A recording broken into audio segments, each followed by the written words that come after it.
නැන්දේ නැන්දේ සෝමලතා නැන්දේ ගෙදර ඉන්නවද? ආනේ මේ නිමල් පුතානේ මොකෝ පුතේ මේ හදිසියෙම ආපහු ආවේ? දැන් පුතා උදේත් ඇවිත් ගියානේ. දුවට ආපහු අසනීපවත් වැඩි වුණාද? අසනීපයක් කියලා කිව්වට ඉතින් ඇඟේ පතේ කිසිම අසනීපයක් නෑනේ නැන්දේ. හිතේ අසනීපයක් තමයි තියෙන්නේ. දැන් ඕන් එළියටවත් එන්න කැමති නෑ. කෙල්ලගේ ඉතින් ශරීරයේ අඩුපාඩුවක් නෑ තියෙන්නේ. ඒ අඩුපාඩුව ගැන ඕනවටත් වඩා කෙල්ල හිතනවා. ගමේ මිනිස්සු හැමෝම එයා ගැන කතා වෙනවා කියලා හිතලා ගෙදරින් එළියටවත් එන්න කැමති නෑ. ශරීරයේ අඩුපාඩුවක් කියන්න බෑනේ පුතේ. කෙල්ලෙක්ට තියෙන ඉතින් වටිනම දෙයක්නේ කොණ්ඩේ කියලා කියන්නේ. ඔය කෙල්ලගේ කොණ්ඩේ මොන තරම් ලස්සනට තිබුණද? එකපාරම මොනවා වුණාද කියලා දෙයියෝ තමයි දන්නේ. කොච්චර ලොකු දිග කොණ්ඩයක්ද ඔය දරුවට තිබ්බේ? අනේ මන්ද පුතේ අපි පුළුවන් විදිහට මොකක් හරි කරමුකෝ. ඔය කෙල්ල ගොඩක් දැන් දුකෙනුයි ඇත්තේ. අනික ඉතින් ඔහොම සමාජයකට උනත් මූණ දෙන්න බෑනේ. අනේ ඒක තමයි නැන්දේ මාත් මේ කල්පනා කරන්නේ දැන් මං කොහොමද කෙල්ලගේ හිත හදන්නේ කියලා. අනිවාර්යයෙන්ම කෙල්ලට අසනීපයක්වත් ඇති. නැත්තම් හේතුවක් නැතුව ඔය කොණ්ඩේ යන්නේ නෑනේ නැන්දේ. ඔය මොක වුණත් කමක් නෑ. මට දුක මගේ කෙල්ල හිතේ දුකෙන් ඉන්න එක ගැනයි. ගමේ මිනිස්සු හැමෝම කෙල්ල ගැනමයි කතා වෙන්නේ. විහිළු තහලුත් කරනවා නෝ. ඔය කෙල්ලගේ හිටපු හොඳම යාළුවොත් දැන් කෙල්ලට විහිළු කරනවා. මොකක්ම හරි දෙයක් කරලා අපි කෙල්ලගේ කොණ්ඩේ වවා ගන්න බලමුක පුතේ.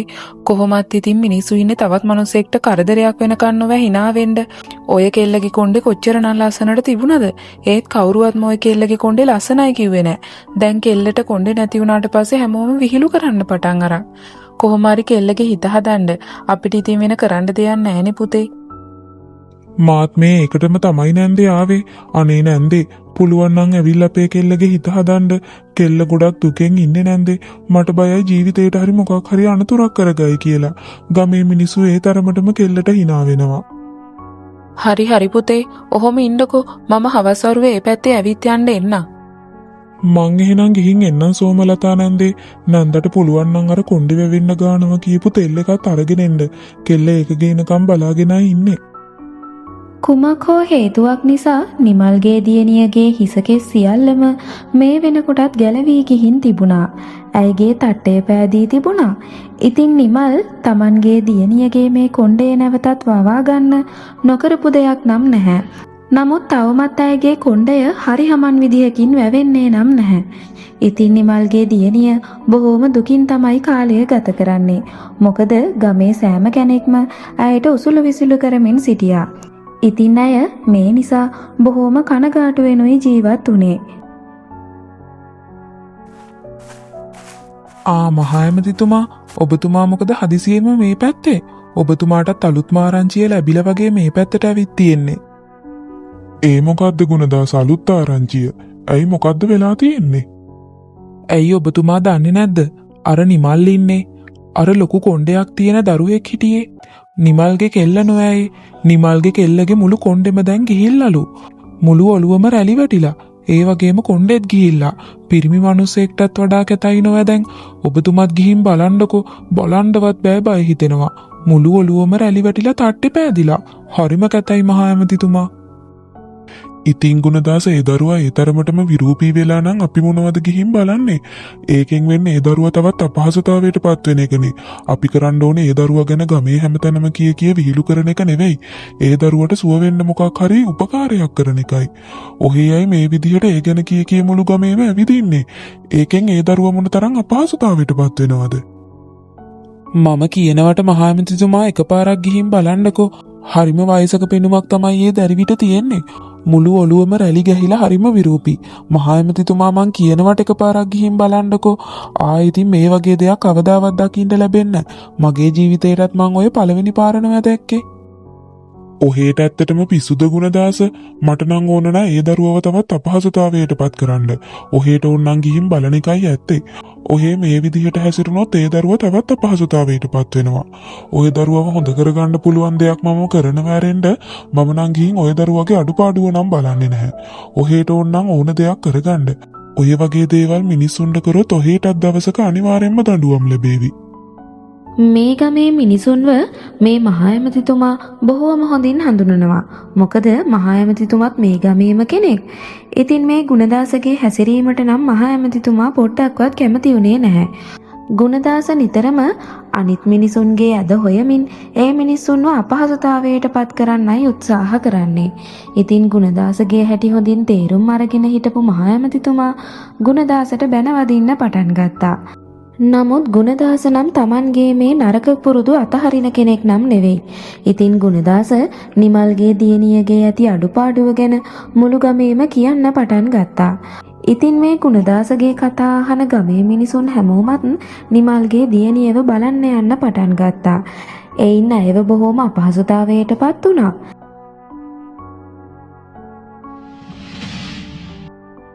මොකද්ද මහා ඇමතිතුමා ඔහේ අර කියපු ගැහණු දරුවගේ ප්‍රශ්නය? අපේ ගමේ ගැහණු දරුවෙක් ඉන්නවා මහරජතුමනි. ඒ දරුවගේ මුළු කොණ්ඩේ ඔක්කොම ගිහිල්ලා. දැන් ඒ දරුවගේ තට්ටේ පෑදිලා. ඒ විතරක් නෙවෙයි මුළු ඔළුවම රැලි වැටිලා.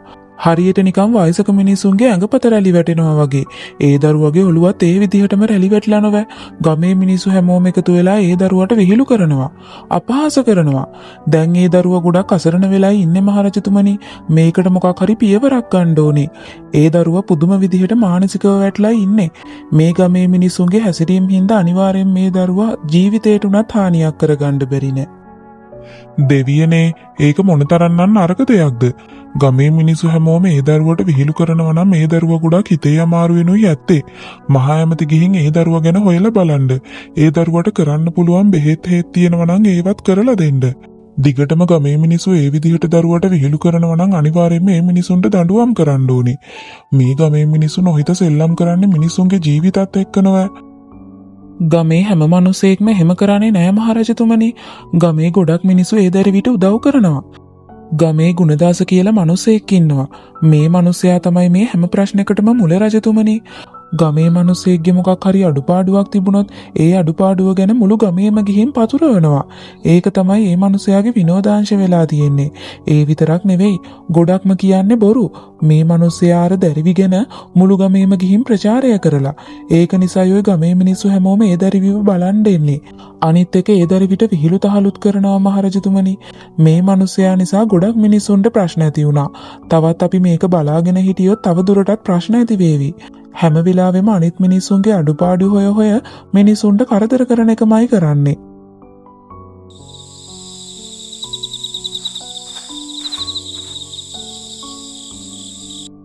මම මේ ඔහේ එනකල්මයි බලාගෙන හිටියේ.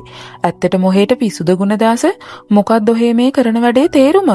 ඔහේට නම් කිසිම හිතක් පපුවක් නැහැ. එහෙමනම් ඉතින් මේ වගේ දේවල් කරයි ඈ. දෙයියනේ මමත් මේ ගෑනිව කසාද බැඳගෙන කරගත්ත මෝඩකමක්. ගෙට ගොඩ වෙන්නවත් නෑනේ දෙයියනේ ඇඟට කඩාගෙන පනිනවා. එහාට වෙනවා මම මේ මහන්සි වෙලා ගෙදර ආවා විතරයි. ගේ ඇතුළටවත් යන්න දෙන්නේ නෑ රණ්ඩු කරන්න පටන් ගන්නවා. අනේ මම නොදන්නවද ගුණදාස ඔහේගේ මහන්සිය ගැන? දැන් උනත් ඔහේ ඔය වැදගත් වැඩකට නෙවෙයිනේ ගිහින් ආවේ. මුළු ගමේම ඕපදූප හොයාගෙන හැමතැනම කියව යන එකයි ඔහේ කරන්නේ. ඒකල රෑ වුණාම ගෙදර එනවා. ඔහේ හින්දා මටවත් මේ ගමේ ඉන්න නෑනේ. උදේ ඉඳන් හැන්දෑ වෙනකල්ම ගෙදරට මිනිස්සු එනවා. ගුණදාස අරම කිව්වා, ගුණදාස මෙහෙම කිව්වා. මටත් නිදහසේ මේකේ ඇතුලේ ඉන්න නෑ. ඔහේ කවද්ද ගුණදාස අපිට නිදහසේ ජීවත් වෙන්න දෙන්නේ?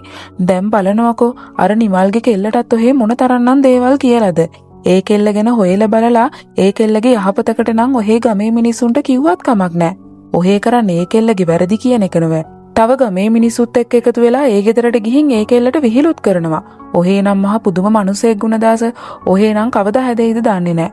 ඔහේ කවදාම හරි දවසක හොඳ පාඩමක් ඉගෙන ගන්නවා ඔහේගේ මේ නරක පුරුදු හින්දා. ඔහේ අපිටවත් නිදහසේ ජීවත් වෙලා ඉන්න දෙන්නේ නැහනේ. ඔහේට මම කරන දේවල් වලින් වැඩක් නෑනේ.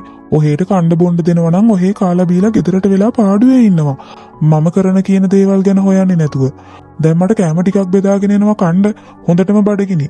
ගෙදරට ආපු වෙලාව ඉඳන් රණ්ඩු කරන්න විතරයිනේ ඔහේ ඉතින් කොහොමද දන්නේ? ගුණදාසගේ බිරිඳ ඔහුගේ මේ නරක පුරුදු ගැන මොනතරම් තේරුම් කරලා දෙන්න උත්සාහ කළත් ගුණදාසට නම් මේවා තේරුම් ගන්න උවමනාවක් තිබුණේ නැහැ.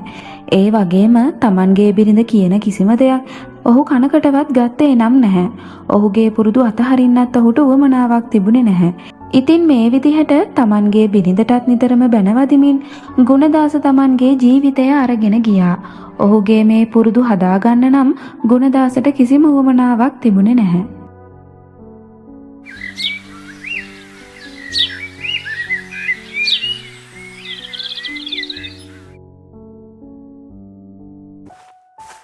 මොකද දුවේ මේ ගෙපිලට වෙලා කරන්නේ? බලන්නකෝ අව්වෙසර ගේ ඇතුළට යන්න. තාත්තා මට ගේ ඇතුළට යන්න කියන්නේ අවසර නිසා නෙවෙයිනේ තාත්තේ. මම මෙහෙම වාඩි වෙලා ඉන්නවා ගමේ මිනිස්සු දැක්කොත් ගමේ මිනිස්සු මට විහිළු කරයි කියලායි තාත්තා ගේ ඇතුළට යන්න කියන්නේ. මගේ හිත රිදෙන නිසායි තාත්තා මට ගෙට වෙලා ඉන්න කියන්නේ. අනේ තාත්තේ මේ හැමෝම මට මොනතරම්නම් විහිළු කරනවද? මට නම් දැන් එපා වෙලා තියෙන්නේ තාත්තේ. මම දන්නේ නෑ මට මොනවා වුණාද කියලා. මගේ දුව දුක් වෙන්න එපා දුවේ. මගේ දුවට තාත්තා ඉන්නවනේ කවුරු නැතත්. ඒක නිසා දැන් දුකින් ඉන්න එපා. යමුකෝ අපි දැන් ගිහින් උයලා බත් ටිකක් කමු. මගේ දුව මම එනකල්ම එළියට වෙලා බලාගෙන හිටියද? අනේ ඉතින් අපි කොහොම හරි ඔයාගේ ඔය කොණ්ඩේ ආපහු තිබුණු තත්ත්වෙටම පත් කරගමුකෝ. දැන් යමු. අපි දෙන්නම ගිහින් උයලා කෑම ටිකක් කමු. අපි මේ ගමෙන් වෙන ගමකට යමු තාත්තේ. මම නම් මේ ගමේ ඉන්න පොට්ටක්වත් කැමති නෑ. අපේ ගෙදර ඉන්නත් කැමති නෑ. අර ගුණදාස මාමා හැම වෙලාවෙම ඇවිත් මට විහිළු කරලා යනවා. ඒ මාමා ගමේ මිනිසුන්වත් එක්කගෙන එනවා. ගමේ මිනිසුන්ව එක්කගෙන ඇවිල්ලා හැමෝටම මාව පෙන්නනවා. ඒ මිනිසුත් එක්ක මට විහිළු කරනවා. අනේ තාත්තේ අපි කොහේ හරි ගමකට යමු. මට නම් තවත් මේ ගමේ ඉන්න බෑ තාත්තේ. අනේ මම ඔයාව අරගෙන කොහේ කියලා යන්නද දුවේ? අපිට කියලා තියෙන්නෙත් මේ ඉඩම විතරයි. අනික අපිට වෙන කොහෙන් හරි ගෙයක් ගන්නත් අතේ සල්ලි කීයක්වත් නැහනේ. අපි දුප්පත් කියලා දුව හොඳටම දන්නවනේ. මගේ දුව තව ටික කාලයක් කොහොම ඉවසගෙන ඉන්නකෝ. ඉක්මනින්ම මේ හැම දෙයක්ම විසඳේවි.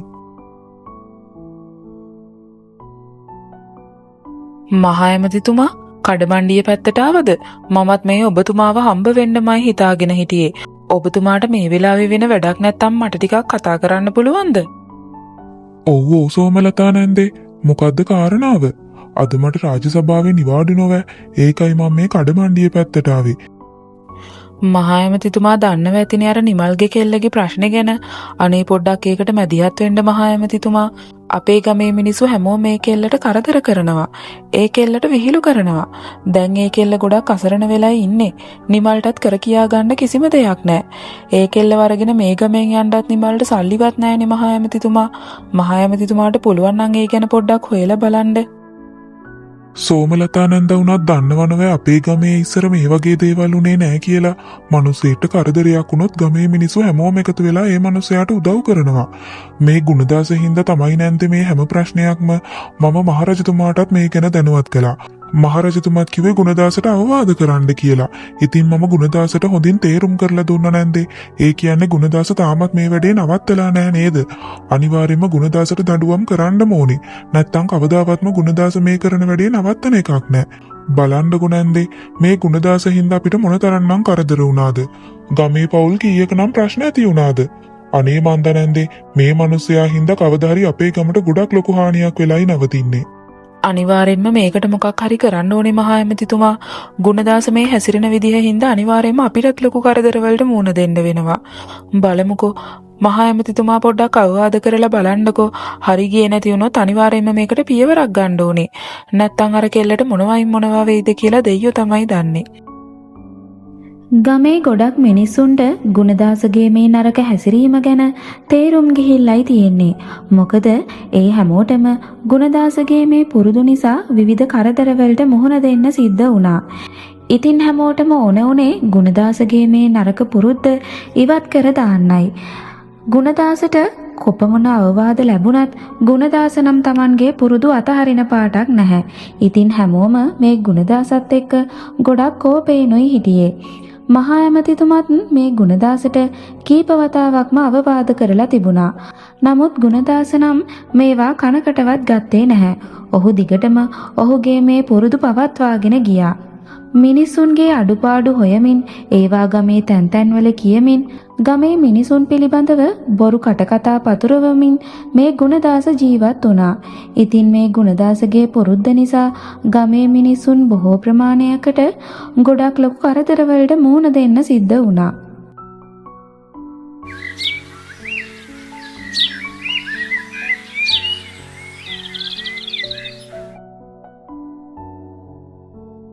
තාත්ත ළමයෝ ඔය ළමයා ගේ ඇතුලේ ඉන්නවද?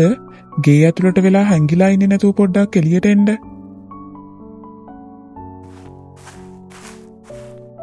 ඔහේ අදත් ආවද? ඔහේට මම කිව්වනේ තාත්තා ගෙදර ඉන්න වෙලාවක එන්න කියලා. ඔහේට වමනාවක් තියෙනවා නම් අපේ තාත්තා ගෙදර ඉන්න වෙලාවක එන්න. මට නම් ඔහෙත් එක්ක කතා කරන්න කිසිම දෙයක් නැහැ. මම යන්න ගේ ඇතුළට. අයියෝ ඔය ළමයාට හරියට කේන්ති යනවනේ. මම මේ ඔය ළමයාට අහිතක් කරන්න හිතාගෙන ආපු ගමනක් නෙවෙයි. ඕන් එහෙනම් අහගන්නකෝ. මම ඔය දරුවටම ගැලපෙන සින්දුවක් හොයාගෙන ආවා. ඒ ගමන ඔහේ ඔය මොකද්ද කියන්න හදන්නේ? මං ඔහේට කිව්වනේ තාත්තා ඉන්න වෙලාවක එන්න කියලා.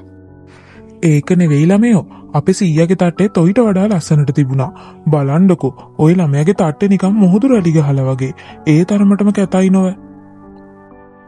ඔහේ මොනවද ගුණදාස ඔය මගේ දරුවට කියන්නේ? ඔහේ නම් කොච්චර කිව්වත් හැදෙන මිනිස්සෙක් නෙවෙයි. ඔහොම ඉන්නවකෝ. මං ඔහේට හොඳ පාඩමක් උගන්වනවා. අනේ මම නොදන්න තාත්තගේ දුවගේ පාඩම්. ඔහේලා ඉතින් මට හැමදාම පාඩම් උගන්වනව නෑ. ඒත් තාම ගමේ කාටවත්ම බැරි වුණා මට පාඩමක් උගන්වන්න. මෙහෙම කියපු ගුණදාස එතනින් පිටත් වෙලා ගියා. ඉතින් ගුණදාස මේ කියපු කතාවලට නිමල් බොහෝම කෝපේනොයි හිටියේ. මොකද නිමල් නැති සෑම අවස්ථාවකම මේ ගුණදාස Tamanගේ නිවසට ඇවිත් Tamanගේ දියණියට කරන කියන දේවල් ගැන නිමල් බොහෝම කලකිරීමටපත් වෙලයි හිටියේ. ඉතින් මේ කලකිරීම නිසාම ගුණදාසත් සමග දැඩි කෝපේනොයි නිමල් පසුුනේ. ඉතින් නිමල් මේ ගුණදාසට ඇත්තටම පාඩමක් උගන්වන්න තීරණය කළා. ඉතින් එදා රාත්‍රිය වෙනකම්ම ඉවසගෙන හිටපු නිමල් රාත්‍රිය උදා වෙනවත් සමගම ගුණදාසගේ නිවසට යන්න පිටත් වුණා. ගුණදාසගේ නිවසට ගියපු මේ නිමල් ගුණදාසට පහර දෙන්න පටන් ගත්තා. ඔහු මේ කරපු වැරැද්ද තේරුම් යනකල්ම ගුණදාසට නිමල් පහර දුන්නා. ඒ තරමටම නිමල් කේන්තියනොයි හිටියේ. Tamanගේ කේන්තිය පහව යනකම්ම ඔහු ගුණදාසට පහර දුන්නා.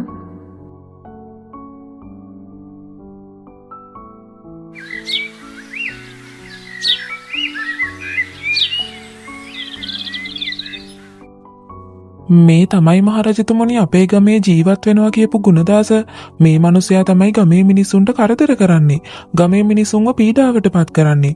මේ මිනිසයාට මොනතරම් අවවාද කරත් මේ මිනිසයා හැදෙන මිනිසෙක් නම් නෙවෙයි. ඒක නිසා ගමේ මිනිස්සු එකතු වෙලා මේ මිනිසයාට පහර දුන්නා. මේ මිනිසයාට පහර දුන්න මිනිසුන්ගේ කිසිම වැරැද්දක් නෑ මහරජතුමනි. මේ ගුණදාස කියන කෙනා තමයි වැරදි. එහෙනම් මේ මිනිසයාද මේ ගුණදාස කියලා කියන්නේ? මහා ඇමති මට දැන් ගොඩ කාලෙක ඉඳලම කිව්වනේ මේ මිනිසයා ගැන ගමේ මිනිසුන්ට හරියට කරදර කරනවා කියලා කිව්වනේ. ඒත් මේ මිනිසයා නම් මට ඇවිත් කිව්වේ මේ මිනිසයාට ගමේ මිනිස්සු පහර දුන්නා කියලයි. ගමේ මිනිස්සුත් නෙවෙයි මේ නිමල් කියන හාදයා පහර දුන්නා කියලයි කිව්වේ. මම තමයි මහරජතුමනි ගුණදාසට පහර දුන්නේ. මගේ දුවගේ කොණ්ඩේ ඔක්කොම ගිහිල්ලා. ඉතින් මගේ දුවට හැමදාම විහිළු කරනවා.